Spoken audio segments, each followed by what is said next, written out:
For the past 2 weeks, the Buffalo and Erie County Public Library closed its doors early to protect its staff and community members from possible fights and violent incidents. They will now resume regular hours on Monday. That's right. They have put many precautions in place so they can continue to create a safer environment for everyone there at the library. Joining us now to talk about all this is John Spears. He's the Buffalo and Erie County Public Library Director. John, thanks for joining us this afternoon. Thank you. All right, let's set this up for how we got to where we are today. When did these issues start? How often did they occur? And what kinds of things would you guys see there at the library? So we really saw issues such as this starting several months ago, and it escalated fairly quickly. And we could see anything from, verbal harassment up to physical altercations, fights involving youth, involving other patrons. And it got to a point where we did not feel that we could really have the environment that the public deserved and that we wanted to offer. So when you made the decision to close early and before making the decision to resume normal hours, what were some of the things, some of the safety measures you decided to look at? So we actually started these discussions long before we even made the decision to temporarily reduce our hours.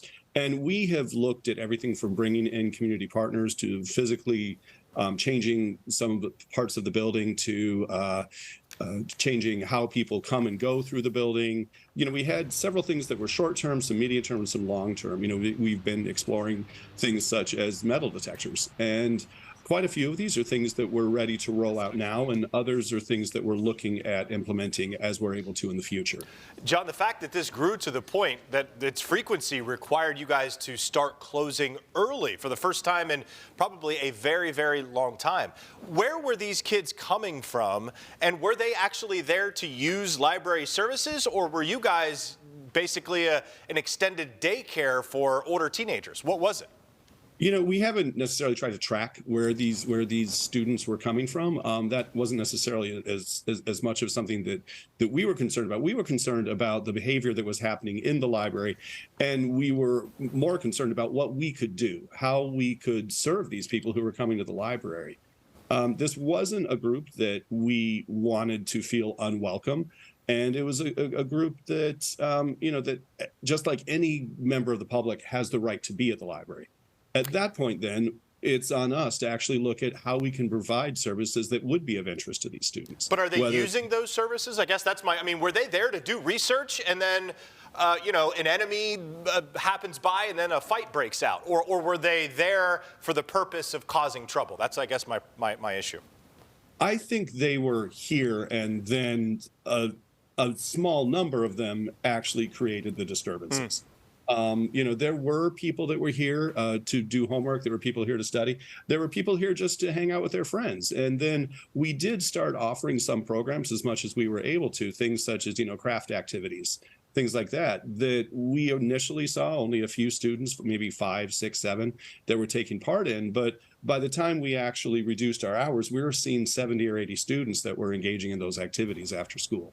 And that's what we want. We want to be a place where everyone, no matter who they are, feels welcome.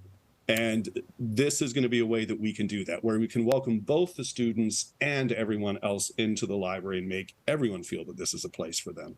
Yeah, so now you're working with the Buffalo Peacemakers. What's the difference you think having them at the library will make? So the Peacemakers are going to be just kind of one more tool that we have to engage with the public. There's going to be probably about 5 of them that would be here at a given time. We'll have several of them that will be walking through the library, engaging with the youth, making those contacts, helping us make sure that people do follow the rules of conduct that we have established here. And then there'll be several others that are going to be augmenting the programming that we already offer. So they'll be doing activities with the youth as well. When will you guys be starting this? Does it start Monday? Does it start tomorrow, Saturday? And also, will you be kind of paying attention to this as you move forward to adjust and pivot as needed? Yeah, so actually, our weekend hours never changed. So Saturday and Sunday will be the same tomorrow. And then on Monday, the library will be open its full schedule, so 8 a.m. to 7 p.m. And the Peacemakers will be here starting at about 2. You're also going to see a few other changes. So at 3 o'clock, we are going to close the Ellicott Street entrance, and everyone will have to enter and exit the library through the Washington Street entrance. As far as what we're looking to in the future, the Peacemakers are the group that we're working with right now. They were the ones that we were in discussions with, and we've been in discussions with for months now. But we're always open to working with other groups as well, and we're open to other partnerships in the community. We'll be constantly evaluating this.